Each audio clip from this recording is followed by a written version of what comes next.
Hello my students, आज की इस वीडियो के अंदर हम डिस्कस करने जा रहे हैं रिले। रिले क्या है स्टूडेंट्स? रिले एक ऐसा स्विच है जिसके अंदर हम स्मॉल अमाउंट ऑफ करंट को इस्तेमाल करते हुए लार्ज अमाउंट ऑफ करंट को कंट्रोल कर सकते हैं। इसके अगर हम सर्किट की बात करें, ये हमारे पास डायग्राम है, इसको हम देखते हैं। सबसे पहले आपको इसके डिफरेंट पार्ट्स के बारे में बता दूं कि इसमें दो सर्किट होते हैं। ये पहला सर्किट, ये वाला जो आपको नजर आ रहा है। दूसरा सर्किट ये है जो कि एक्सटर्नल है, यहां पर जस्ट उसको ये इतना पॉइंट दिखाया गया है, ये सेकंड सर्किट है। ओके, इसके अंदर यहां पर ये जो आपको चीज नजर आ रही है, ये एक इलेक्ट्रोमैग्नेट है। इलेक्ट्रोमैग्नेट क्या होता है वो भी मैं आपको बताता हूं। पहले आपको इसके पार्ट्स बता दूं। ये एक स्विच लगा हुआ है, ये वो बैटरी है जिसकी हम बात करते हैं कि स्मॉल अमाउंट ऑफ करंट को यूज करते हुए लार्ज अमाउंट ऑफ करंट को कंट्रोल किया जा सकता है। ये वो स्मॉल करंट प्रोड्यूस करती है। ओके, और इसके अलावा ये स्विच 1 है। ये जो आपको नजर आ रहा है, दो कॉन्टेक्ट नजर आ रहे होंगे, ये स्विच 2 है।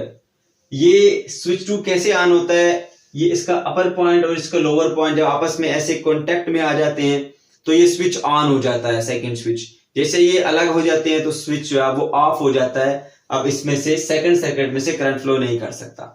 तीसरी इसके अंदर जो इंपॉर्टेंट चीज है वो आ जाता है, ये आयरन की बनी हुई आर्मेचर, आयरन आर्मेचर। आयरन की आर्मेचर को क्यों इस्तेमाल किया गया ये भी आपको बताता हूं।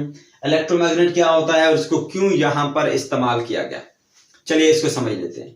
देखिए स्टूडेंट्स, हमने पढ़ा था कि जब भी किसी कंडक्टर में से करंट पास करता है तो उसके गिर्द मैग्नेटिक फील्ड डेवलप हो जाती है। उस मैग्नेटिक फील्ड को हमने समझा था, अगर कंडक्टर स्टेट उसमें से करंट पास कर रहा है तो सर्कुलर मैग्नेटिक फील्ड बनेगी। और अगर इस तरह से आपके पास एक कॉइल आ जाए, कॉइल का मतलब ये है कि आप कॉपर की वायर ले लो, ऐसे मार्कर के ऊपर उसको ऐसे बाउंड कर लो, बाउंड करके मार्कर सेपरेट कर लो, एक स्प्रिंग लाइक शेप में आ जाएगी, जिसको हम कॉइल भी कह सकते हैं, उसको हम सोलेनॉइड भी कह सकते हैं। उसके साथ आपने एक बैटरी अटैच कर देनी है, कोई सेल अटैच कर दे, बैटरी अटैच कर दे। जब उसमें से करंट फ्लो होने लगेगा, क्योंकि हमने पढ़ा था किसी भी कंडक्टर से करंट फ्लो करेगा तो उसकी मैग्नेटिक फील्ड बनती है, तो इसकी भी मैग्नेटिक फील्ड बनेगी। अब मैग्नेटिक फील्ड इसकी कैसी होती है? इसकी मैग्नेटिक फील्ड बिल्कुल इसी तरह की होती है जिस तरह से एक बार मैग्नेट की, ये बार मैग्नेट है और ये इलेक्ट्रोमैग्नेट है, यानी वो कॉइल, जिस कॉइल की मैं बात कर रहा था उसके साथ हमने एक सेल को अटैच कर दिया। तो क्या कर रहा है ये सेल? उसी तरह की मैग्नेटिक फील्ड प्रोड्यूस कर रहा है इस कॉइल के अंदर, जैसी कि मैग्नेटिक फील्ड एक बार मैग्नेट प्रोड्यूस करता है। इसी बेस के ऊपर हम कहते हैं ये इलेक्ट्रोमैग्नेट है। लेकिन इलेक्ट्रोमैग्नेट के अंदर जो दो पॉइंट्स है वो खास आपने याद रखने हैं। ये एक ऐसा मैग्नेट है जो इलेक्ट्रिसिटी की एड से मैग्नेट बना है, और ये सिर्फ उसी वक्त मैग्नेट होगा जब इसमें से सर्किट में से करंट फ्लो कर रहा होगा। जब करंट फ्लो नहीं कर रहा होगा उस वक्त ये मैग्नेट की तरह बिहेव बिल्कुल भी नहीं करता। ये बात आपने खास ख्याल रखनी है, क्योंकि यही बातें हम इसके अंदर इस्तेमाल करेंगे। तो इसको हम कहते हैं इलेक्ट्रोमैग्नेट, यानी इलेक्ट्रिसिटी की एड से बनाया जाने वाला मैग्नेट है। ओके, इसमें आपको बता दूं, ये हमारे पास इलेक्ट्रोमैग्नेट आ गया, ये भी बता दिया आपको। आयरन क्यों इस्तेमाल किया गया? क्योंकि आयरन के अंदर ये क्वालिटी होती है कि वो मैग्नेटिक फील्ड के अंदर वो अट्रैक्ट हो जाता है। यानी आयरन के पीस को अगर आप मैग्नेट के करीब लेकर जाएंगे तो वो फौरन से उसकी तरफ अट्रैक्ट हो जाता है, ये आप जानते हैं। ओके, इसीलिए हमने आयरन की बनी हुई ये स्ट्रिप इस्तेमाल की है। अब सबसे पहले हम बात करते हैं इसकी डेफिनेशन की, तो डेफिनेशन पढ़ते हैं इसकी। Relay is used to control a large amount of current with the help of small current. Large amount of current होगा, current लिख लेते हैं यहाँ पे, with the help of small current.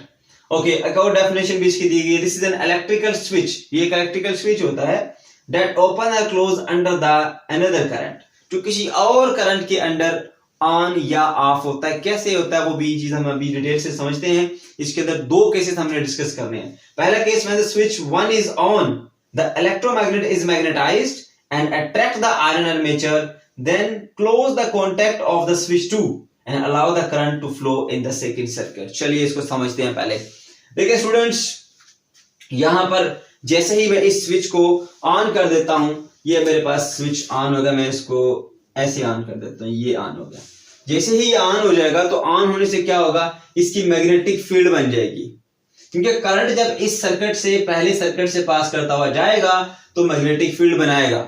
जब ये मैग्नेटिक फील्ड बनेगी तो क्योंकि ये आयरन आर्मेचर इस मैग्नेटिक फील्ड के करीब है तो मैग्नेटिक फील्ड के अंदर ये आयरन आर्मेचर क्या हो जाएगी, इसकी तरफ अट्रैक्ट हो जाएगी। आयरन की बनी हुई आर्मेचर जैसे इसकी तरफ अट्रैक्ट होगी तो ये ऐसे ऊपर की तरफ पुश लगाएगी। ये देखिए इस तरह की बनी हुई है, जैसे इधर को मूव करेगी ये स्टेप इसको ऊपर की तरफ मूव कराएगा। ठीक है, ये स्टेप, ये वाला पॉइंट आपस में ऐसे कॉन्टैक्ट में आ जाएंगे। तो मैं आपको बता चुका हूं कि जब ये दोनों कॉन्टैक्ट आपस में कॉन्टैक्ट कर जाएंगे दोनों पॉइंट, तो ये जो स्विच है ये ऑन हो जाएगा। तो एक्सटर्नल सर्किट यानी जो हमारा सेकंड सर्किट है उसके अंदर करंट फ्लो होने लगेगा, जिसकी हम बात करते थे कि लार्ज अमाउंट ऑफ करंट को कंट्रोल करते हैं with the small amount of current. ये है वो स्मॉल अमाउंट ऑफ करंट जिसको हमने यहां से फ्लो कराया था। ये करंट यहां से फ्लो किया, आयरन आर्मेचर इसकी तरफ अट्रैक्ट हो गई, तो जैसे ही इसकी तरफ ये अट्रैक्ट होगी इसने अपवर्ड पुश कर दिया, तो ये स्मॉल अमाउंट ऑफ करंट की हेल्प से हमने इस तरफ को पुश किया, इसको पुश करने से स्विच ऑन हो गया। अब इसमें large amount of current flow कर रहा है, वो करता रहेगा। तो इस लार्ज अमाउंट ऑफ करंट को जो सेकंड सर्किट के अंदर फ्लो हो रहा है हमने कंट्रोल किया पहले सर्किट से।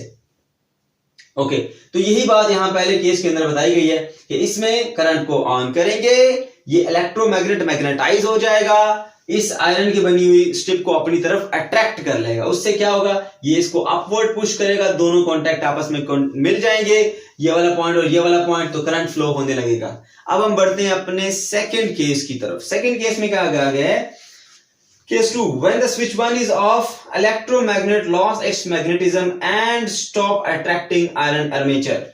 Switch 2 is now open, no current flow through the second circuit. Okay, अब देखें जब तक ये स्विच ऑन है, ये मैग्नेट बना हुआ है, इसको अट्रैक्ट किए रखता है और ये कांटेक्ट में रहता है। जैसे ही हमने स्विच को दोबारा से ऑफ कर दिया, यहां हम स्विच को ऑफ कर देते हैं ऐसे, अब स्विच ऑफ हो गया।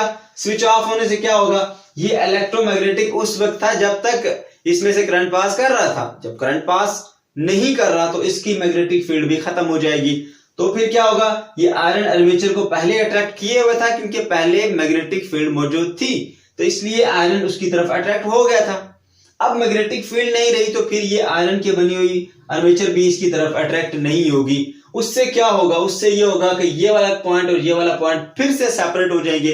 तो जो ये हमारे पास सेकंड सर्किट था उसका स्विच ऑफ हो गया, अब उसके अंदर कोई भी करंट फ्लो करता हुआ नहीं जाएगा क्योंकि ये वाला पॉइंट इस वाले पॉइंट से सेपरेट हो गया है।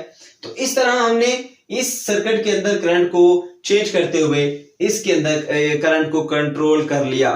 तो ये है हमारे पास रिले का टॉपिक। अगर आपको कोई क्वेश्चन हो तो आप कमेंट सेक्शन के अंदर जरूर पूछ सकते हैं। वीडियो को लाइक करना मत भूलिएगा। अगर कोई भी आपका क्वेश्चन है तो आप मुझसे पूछ सकते हैं। इसके अलावा भी 10th की फिजिक्स का कोई क्वेश्चन हो, आपको कंफ्यूजन हो रही हो तो आप पूछ सकते हैं। मैं आपके लिए एक सेपरेट वीडियो बना के आपके कंसेप्ट को क्लियर कर दूंगा। Thanks for watching.